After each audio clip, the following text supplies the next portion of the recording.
when I was looking to get out of dancing, I took some pictures. I gotta tell the whole story. When I was looking to get out of dancing, this was when the World Wide Web was first coming out, because that's what it was called back then, the World Wide Web. And I wanted to stop dancing, but I didn't have the funds just yet. And so I took these pictures for this lady, and she was like, they're going to be behind this secure wall. Nobody's ever going to see them, this, and the other. And again, low self-esteem. If you ain't seeing breasts and thighs and everything else, shame on you, not shame on me. Like, I'm just sharing what I got, but you can see it anywhere.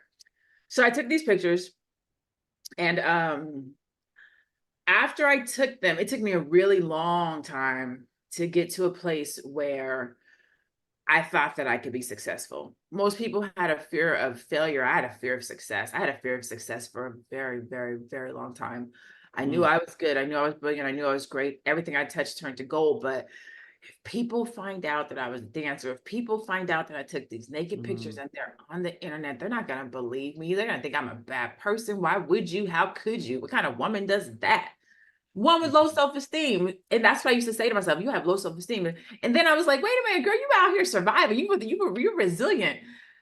Now, it was based out of self-esteem, low self-esteem. It was. But as I have grown and as I've developed, I'm like, you was out here making bad choices and decisions out of the fact that you knew you had it together. You couldn't just be out here making bad choices and decisions. I had to change my mindset about some of those things, right? Even though they were not great and they were not good, I don't take anything away from that.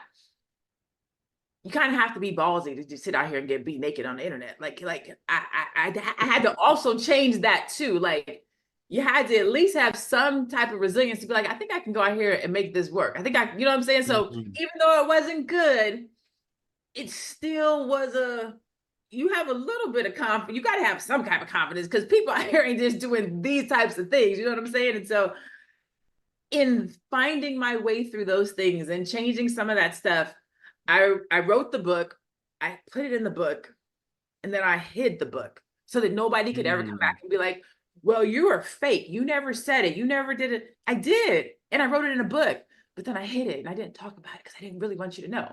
So I'm in the process of redoing the book. The book is no longer called Stripping to the Core, 11 Life Lessons on how to move forward through your past. It's now called, the new book, which will be coming out. You guys are the first person. I haven't even talked about this yet. The new book is called Bare Brilliance. So bare being nude, but brilliance being, I was still brilliant even when I was dealing with those things. Yes.